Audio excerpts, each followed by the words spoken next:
The sun bore down like a judgment, relentless and searing against the back of a man who had forgotten how to feel anything but empty.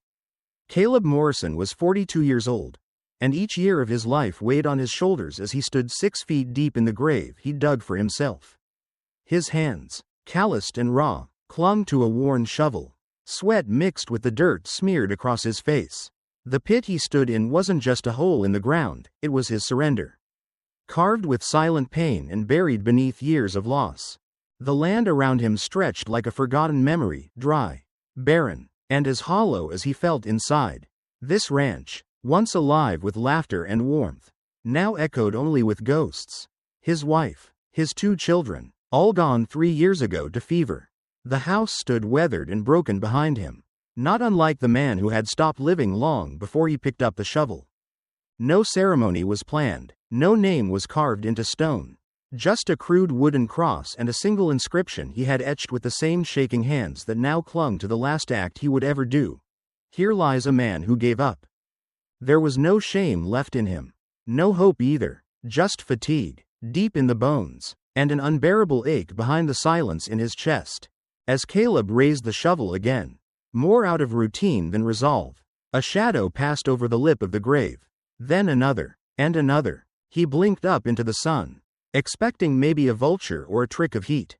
Instead, he saw 5 figures, small, slight, silhouetted against the unforgiving sky.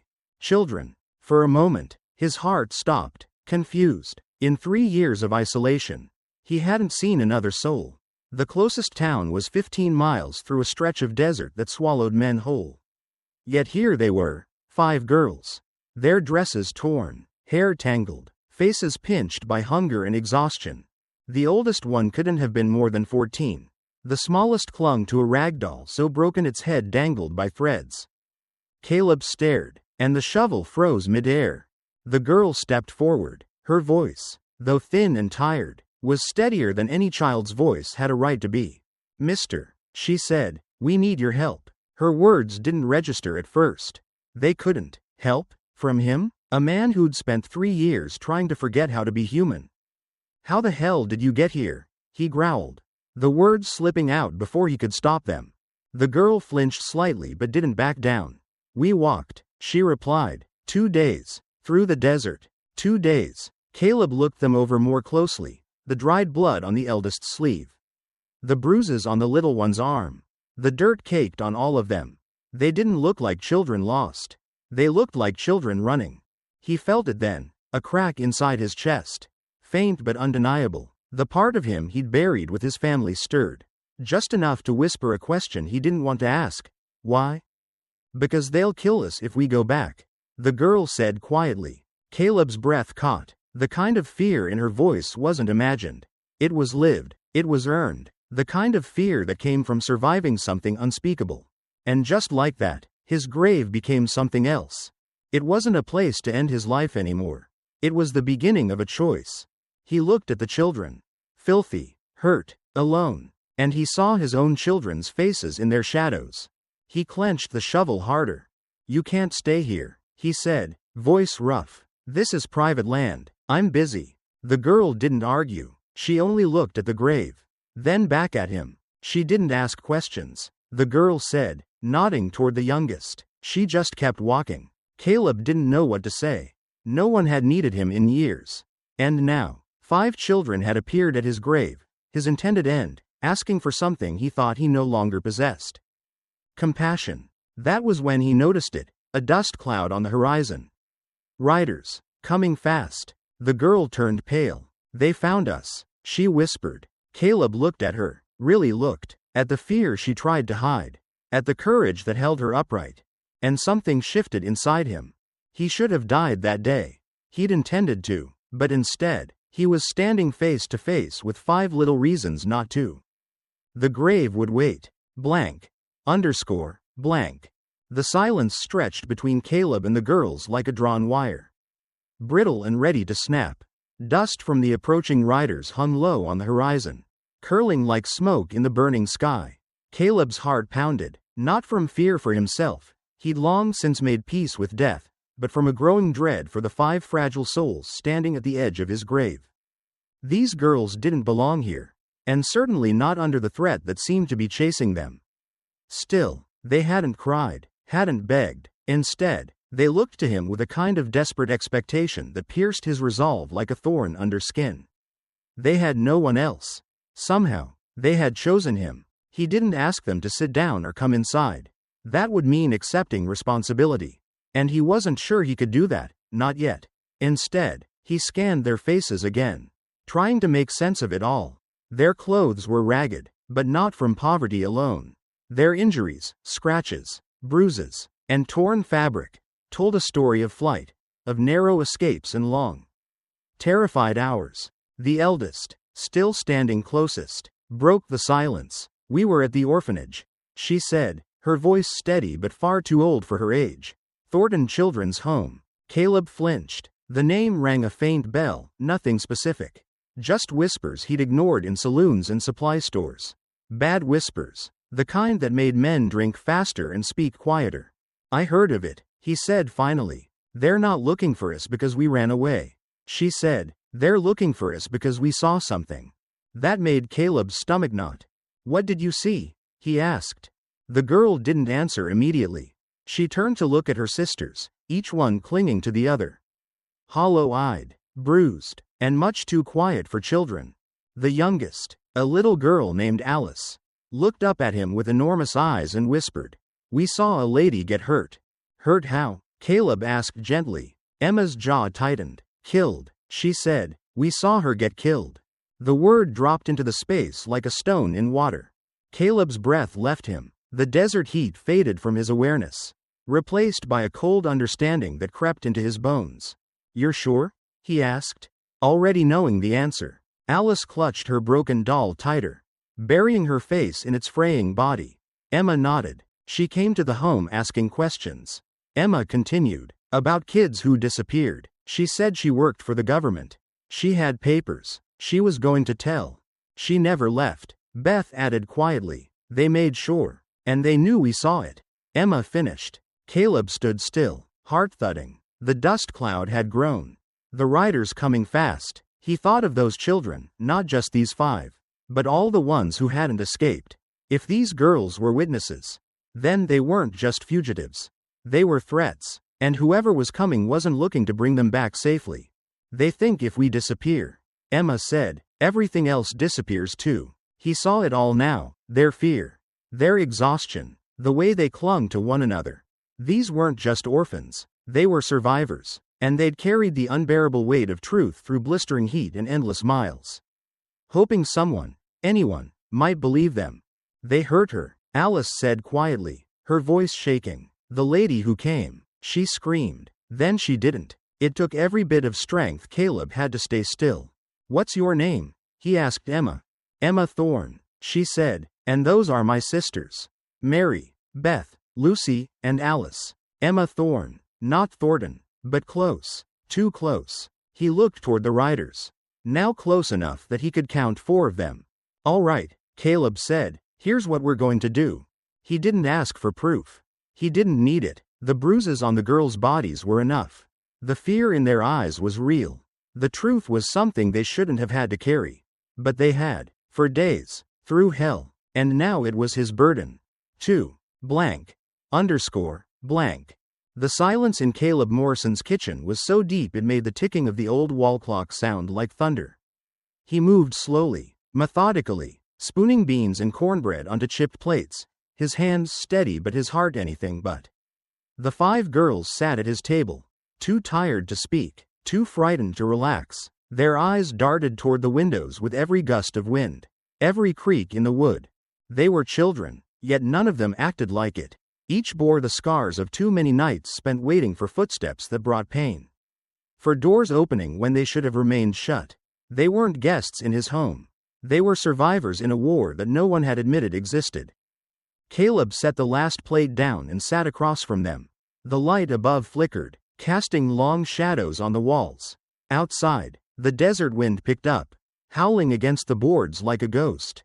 Emma, always the one to speak, looked up at him with the kind of weariness that didn't belong to the young. "Why are you helping us?" she asked. It was a fair question. Caleb swallowed hard. He could lie, say something about doing what was right or following his gut. But the truth was simpler and harder. Because someone should have helped my kids, he said quietly, and no one did. That silence again. But this time, it wasn't empty. It was shared. Emma lowered her gaze, nodding slightly. We weren't supposed to see anything, she said. We were supposed to be asleep. Her voice trembled now, the mask of strength beginning to slip. But Alice had a nightmare. We were going to the kitchen to get her water. That's when we heard. She trailed off, her hands twisted in her lap. Beth picked up the thread. The lady was crying, arguing with Mr. Thornton. She had papers. She said she knew what was happening. She was going to tell. And then she screamed, whispered Alice. The youngest of them had barely touched her food. Her tiny fingers stroked the broken doll in her lap as if it held every memory she couldn't say out loud. Caleb clenched his jaw. She was a reporter, I think, Emma continued, or an inspector. She told us she'd come to find out where the missing children were going. Caleb's breath caught. Missing? He asked. Emma nodded. Some of the little ones just disappeared. One day they were there. The next they weren't. They said they'd been adopted. But no one ever came. No visitors. No paperwork. Just gone. Caleb felt a sickness settle in his gut. They didn't think we heard anything, Emma said. They didn't think we knew. But they came to our room that night. Tore it apart looking for something. That's when we ran. The house creaked, and all 5 girls flinched in unison. Caleb's heart broke a little more. Emma, he said gently, what were they looking for? She hesitated, then reached into the torn lining of her dress and pulled out a small leather-bound book. She gave this to me, she whispered, said if anything happened to her, someone had to know the truth. Caleb took the journal with reverence, hands trembling. The first page was neat, filled with names, dates, numbers, payments, locations, details. It wasn't just a diary. It was evidence, a ledger of evil. He turned a few more pages. The scope was staggering. The orphanage was just the beginning. There were references to transport routes, buyers, destinations. Some of the children were sent to mines, others to brothels. Some just vanished. He looked up from the journal, eyes raw. Jesus, he muttered. The girls said nothing. Emma reached across the table, her small fingers touching his wrist. They'll kill us for it, she said. They already tried. Outside, the wind howled louder. Dust blew against the windows in sharp flurries. And then came a different sound. Hoofbeats. Dozens of them. The girls froze. Even Alice stopped stroking her doll. Caleb rose slowly and moved to the window. Torchlight flickered on the horizon. He turned back to them, his voice low and steady. They brought more men. Emma was already on her feet, gathering her sisters with mechanical precision. We'll go, she said quickly. We'll run. We shouldn't have brought this here. We shouldn't have brought danger to you. Caleb looked at them, their eyes, their wounds, the sheer courage it had taken to get here. No, he said firmly. You're staying. Emma blinked, surprised. They'll kill you too. Maybe, Caleb replied, but not before I make them regret ever stepping foot on this land. He gripped the journal tightly. This wasn't just about protection now. This was about the truth. About justice. About children who'd carried a secret far too heavy for such small hands. And if Caleb Morrison had to die to make sure that secret didn't die with them, so be it. Blank. Blank. The journal lay on the table between them like a live wire, humming with the kind of truth that made your skin crawl. Caleb didn't want to open it again. Part of him already knew what it contained. The way Emma's voice had broken. The way Alice clung tighter to her doll whenever anyone mentioned the orphanage. But knowing something and seeing it in black ink were 2 different kinds of pain.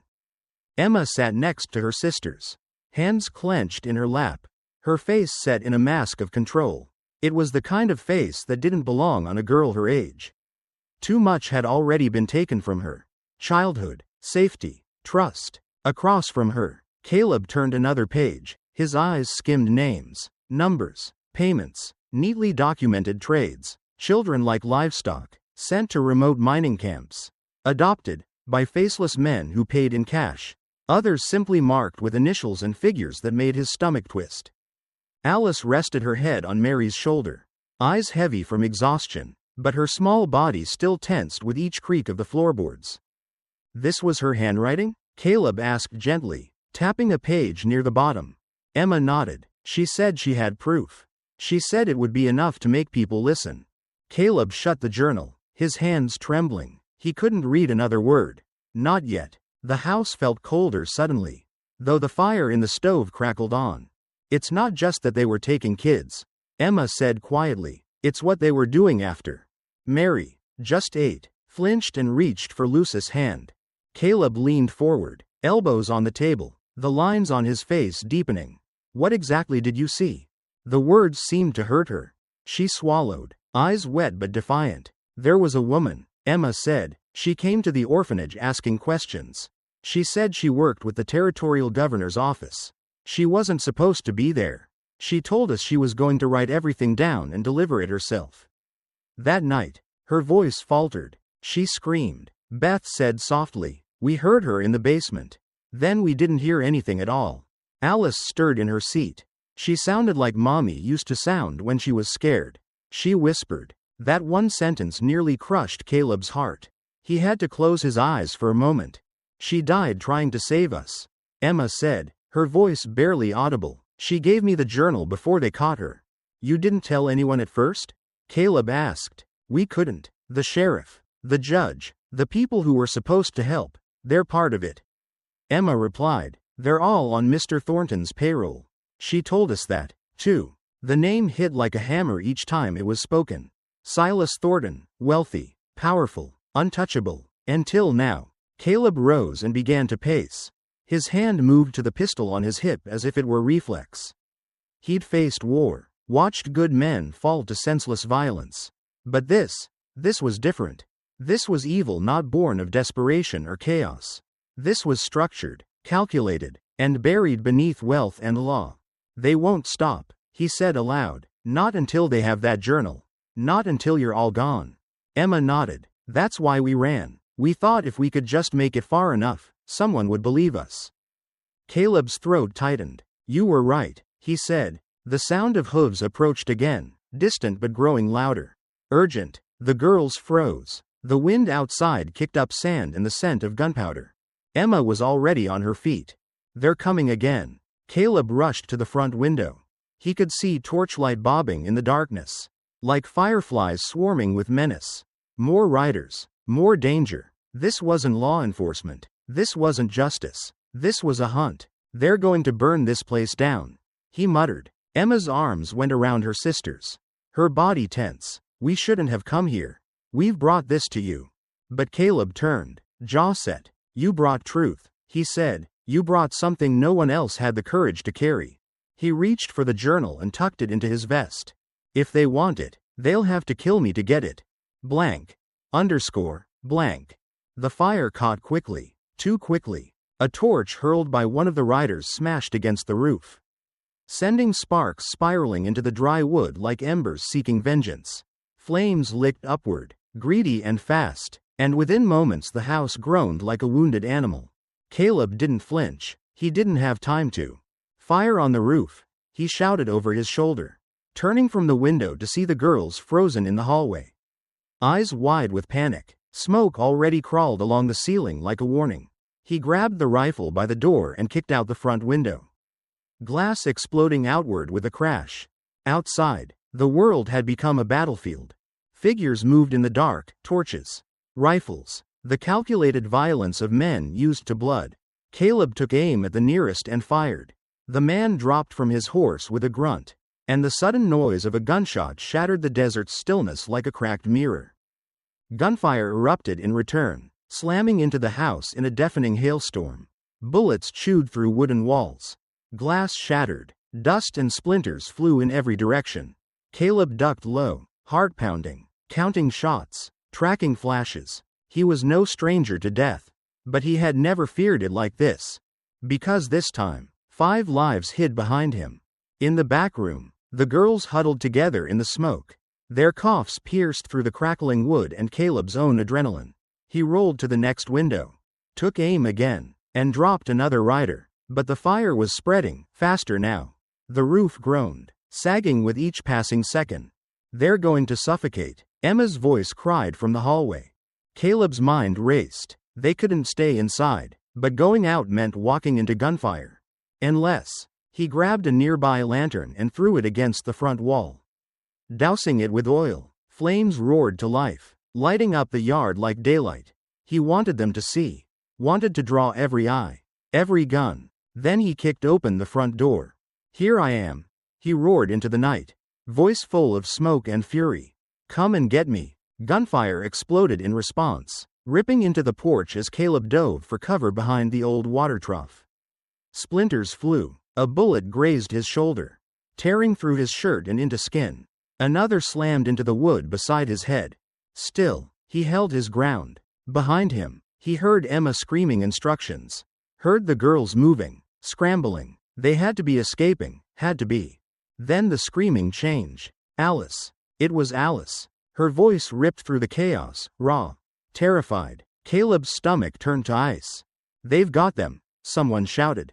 No. Caleb tried to rise, but another volley of bullets forced him back down. His chest heaved with fury and helplessness. His vision blurred, not from smoke but from something heavier. He'd failed. "They're all tied to the wagon." Emma's voice came next, strangled and close to tears. Webb's voice followed, cold and triumphant. "Come out now, Morrison, or we start cutting throats." Caleb looked down at his trembling hands. Blood from the wound on his shoulder soaked into the fabric of his shirt. His rifle lay in the dirt beside him. 3 bullets left. He thought of the journal hidden beneath the floorboard. Of Emma's face when she told him the truth. Of Alice whispering, "Uncle Caleb," like it meant something. Like he meant something. And suddenly, the idea of dying wasn't what scared him. It was the idea that all of this, all of them, might die for nothing.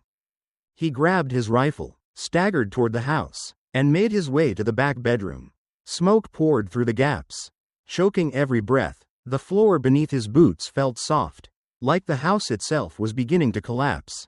But there it was, the journal. He pried the floorboard up and stuffed the book into his vest. The voices outside were louder now, closer. Men with torches, circling, shouting, ready to finish what they'd started. He had one last play. Back in the kitchen, Caleb found the blasting powder he used for clearing rocks. He laid it in a wide arc near the back wall. Enough to make a noise. Enough to open an exit. "God help me," he whispered, and lit the fuse. The flames rushed down the trail like a beast set free. He hurled himself through the window just as the explosion ripped through the back of the house. Heat engulfed him. The shockwave knocked him sideways. Smoke, dirt, and fire swallowed the world. But when he opened his eyes, he saw the girls, tied to a wagon, Alice sobbing, Emma shaking but upright, and Webb, grinning like the devil as he aimed a pistol at Emma's head. Caleb's heart split in two. He didn't remember lifting the rifle. Didn't remember pulling the trigger. Just the scream that came from Webb as the bullet punched into his chest, dropping him like a stone. Gunfire erupted again. More shouting. Caleb charged forward, bullets hissing past him. He fought with fists, with elbows, with rage. One man went down. Another. He grabbed a pistol from the dirt and fired again. But he was too slow. Emma was still tied. They were still surrounded. And in the shadows beyond the torchlight, another storm approached. More riders. More enemies. Thornton was coming. And the night was far from over. Blank. Blank. Caleb pressed his back against the smoldering remains of the water trough. Blood seeping through the cloth around his ribs. He didn't have to look to know he was hurt bad. He could feel the cold sinking in, even as the fire around him burned hotter. But he wasn't thinking about the pain. He was thinking about the 5 girls still tied to the wagon. He was thinking about Alice's scream. Emma had fought like a wild thing. He'd seen it. Scratches on her arms, bruises on her face, but her hands still working the knots. She was brave, braver than any adult he'd ever met. And right now, she was staring down death without blinking. Caleb had tried to buy them time. He'd burned down his house. He'd stood in front of bullets. He'd made his stand, but they had been caught anyway. His mind screamed at him. Get up, move, fight. But he couldn't, not yet. He blinked through the smoke and dust, trying to see the wagon clearly. Emma had one arm free now. Mary was trying to untie Beth. Lucy was hiding her face. Alice sat motionless, her doll clutched in her lap, her little shoulders trembling. Webb's gun was gone. His body lay nearby, lifeless. But the danger hadn't passed. 20 more riders thundered across the horizon. Caleb heard them before he saw them. The rhythmic beat of hooves against dry earth, like a war drum pounding toward them. At their center rode a man in an expensive coat, upright and composed like a general leading a charge. Silas Thornton, the man whose name haunted whispers in every backroom saloon, whose money paved over justice like dirt over a grave. He had come himself. That meant he didn't trust anyone else to finish this. He shouldn't have. Caleb pulled himself upright, teeth clenched, every movement burned. His left arm was near useless now, hanging limp at his side, but his right still gripped the rifle like it was part of him. Emma spotted him across the yard. Her eyes widened, just for a moment, and something like relief passed over her face. He gave a tiny nod, just enough to say, "I'm still here. You can ride?" he asked when he reached her. "Yes," she whispered. Her voice was strained but steady. "Take the wagon. Head north. There's a canyon about 3 miles up, with a cave in the ridge. You can hide there. What about you?" Caleb looked over his shoulder. The dust cloud was closer now. "The rider's almost here. I'm going to buy you more time." Mary, still tied, let out a small sob. "You can't fight all of them." "I don't need to," Caleb said. "I just need to make them hesitate." He reached into his vest and pulled out the leather journal, now stained with blood and ash. "This is your mission now," he told Emma. "Get this to the territorial capital. Find someone who can't be bought." Emma hesitated. "They'll kill you." "They were going to kill me anyway," he said quietly, "but at least this way. It means something." Emma took the journal. Her fingers trembled. "You saved us," she said. Caleb looked at her, really looked at her. 14 years old, smarter, braver, stronger than most grown men, and carrying the weight of the world on her small shoulders. "No," he said, "you saved me." The girls climbed into the wagon. Emma took the reins. Caleb gave the back of the wagon a push and watched it roll into the desert, toward the faint sliver of canyon in the distance. Then he turned back toward the sound of thunder. The riders crested the final hill and pulled up just outside rifle range. There were more than 20 now, and every one of them carried a weapon. They fanned out like a hunting party, their leader riding tall. Caleb stepped into the open. "Morrison," Thornton called, "I hear you've been playing hero. I hear you've been murdering children." Caleb shot back. Thornton laughed. "You call those girls children? I call them thieves. Witnesses to an accident. That's all. Accidents don't come with journals." Caleb replied, raising his voice so the men around Thornton could hear. "Accidents don't come with names and dates and payment records." Thornton's smile faltered, just for a second. "You've got nothing," he said. "You're one man with a rifle and a death wish. You got the death part right," Caleb said softly. Then he fired. The bullet struck the man to Thornton's right, sending him tumbling from his saddle. Chaos erupted instantly. Shouts, gunfire, horses rearing. Caleb dropped to his stomach and crawled toward the old lumber pile. He could hear Thornton screaming, barking orders. Fire spread across the yard, flames rising higher as they caught on the last remnants of his barn. And then, through the noise, a sound Caleb hadn't heard in years. Bugles. Distant at first, then louder. Emma had made it. Caleb choked on a breath, not just from the smoke, but from relief so sharp it felt like a wound. The cavalry was coming, but the girls were still in danger. They'd be caught between Thornton's men and the army if they didn't get clear. He rose again, staggering through fire and smoke toward the canyon, toward the sound of gunfire, toward the family he hadn't known he needed until now. And in the shadows of the ridge, under the weight of pain and exhaustion, Caleb Morrison ran, not away from death, but toward life. Blank. Blank. The canyon was a trap. Caleb realized it the moment he saw the overturned wagon, one wheel still spinning like a cruel joke, and the girls crouched behind it, faces streaked with ash and fear. Firelight from the torches caught the whites of their eyes, wide and alert, and their small forms huddled low behind the wooden wreckage. They had made it to the canyon as he instructed, but they hadn't escaped. 6 armed men advanced on their position, rifles drawn, moving with the calculated steps of professionals. These weren't the panicked, chaotic riders from earlier. These men were patient, trained, and prepared. They'd been waiting. This had never been a chase, it was a setup.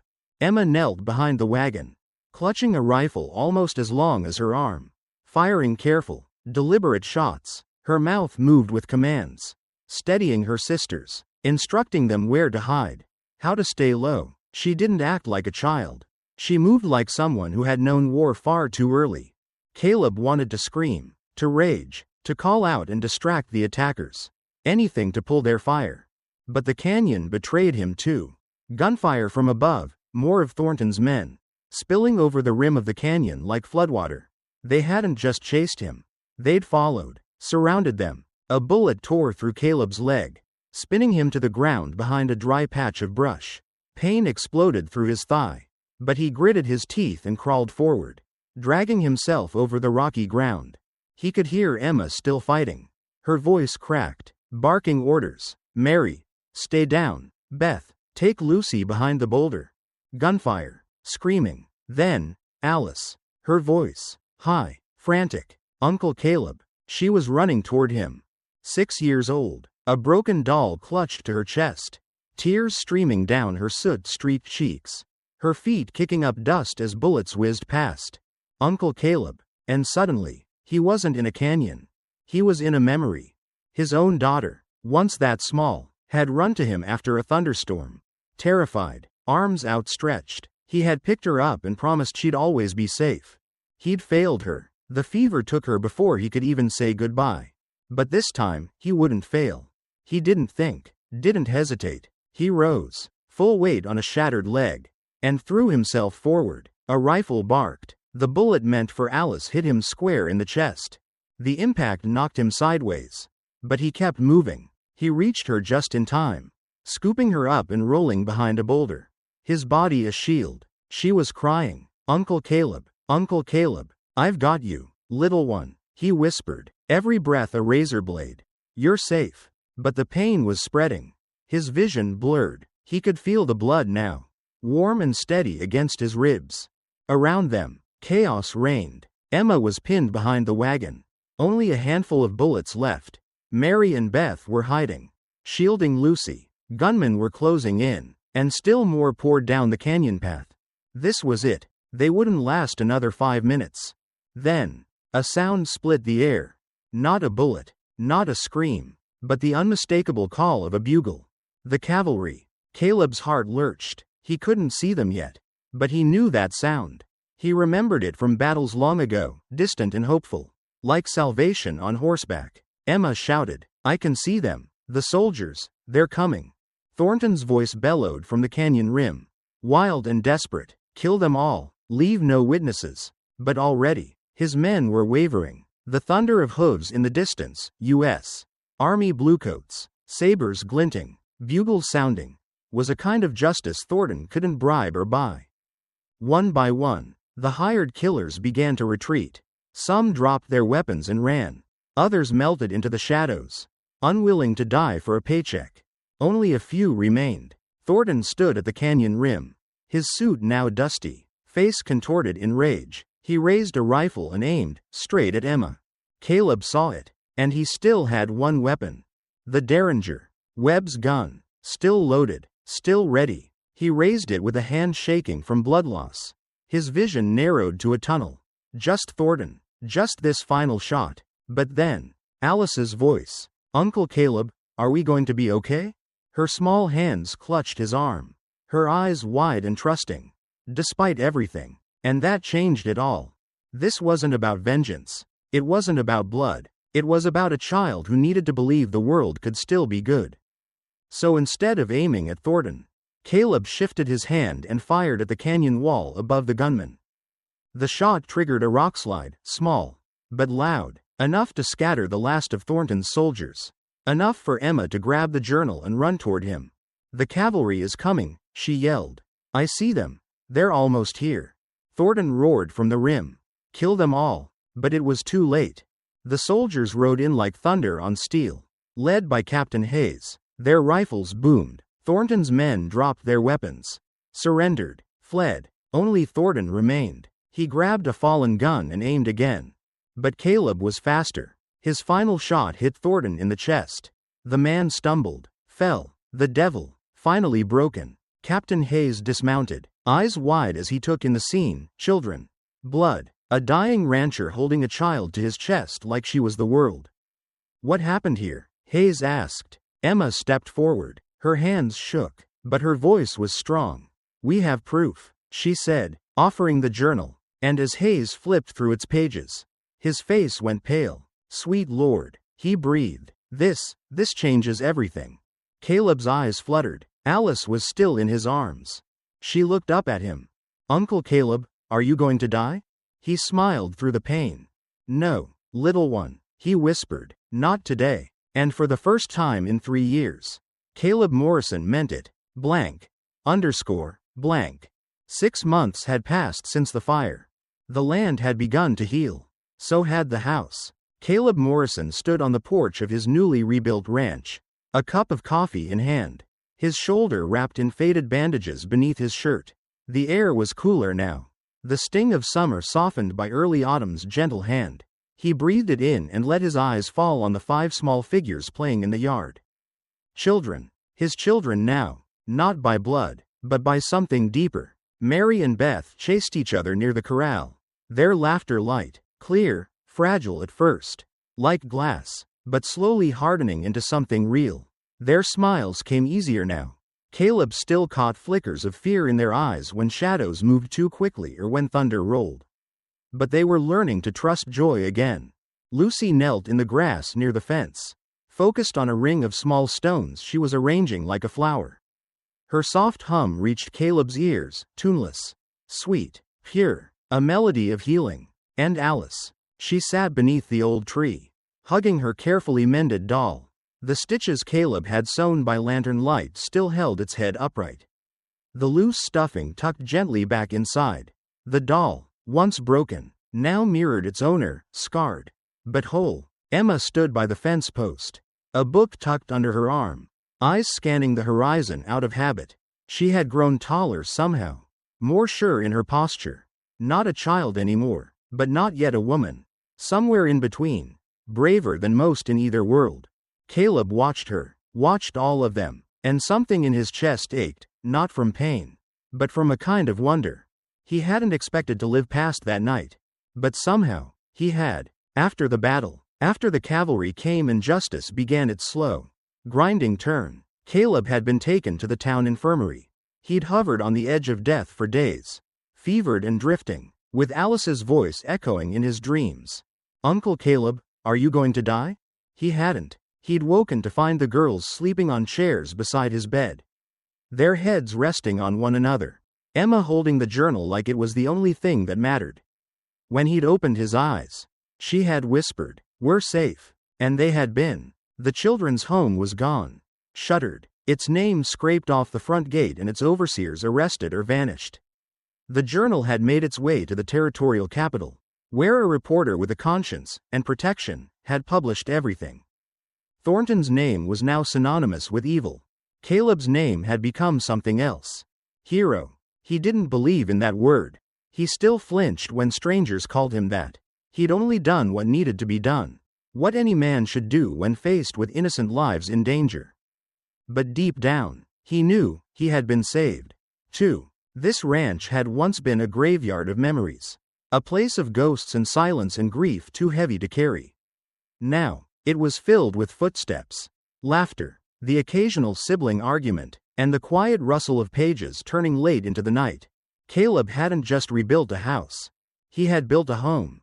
The girls had helped. Every board, every beam. They'd painted the walls, planted the garden, fixed the roof. Emma had taken charge of the bookshelves, lining them with whatever old novels she could find. Mary and Beth helped care for the chickens. Lucy made little clay animals she left on the windowsills. Alice never left his side for long. She called him Uncle Caleb, now with confidence, not fear. And sometimes, when the wind was just right, she'd run to him with her arms open, just to be held. He never let her go for long. Uncle Caleb. Her voice rang out now. pulling him from his thoughts.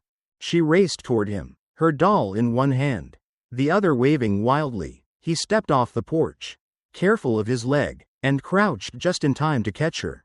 "You're supposed to be resting," she said with mock sternness, mimicking his own words. "Am I?" he asked, smiling. "Or am I keeping watch?"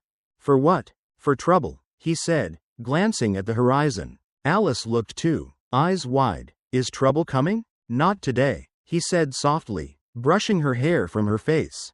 Emma walked up behind them, book still under her arm. "We fixed the back fence," she said. Beth hammered the boards herself. Caleb nodded, pride swelling in his chest. "You're becoming quite the rancher."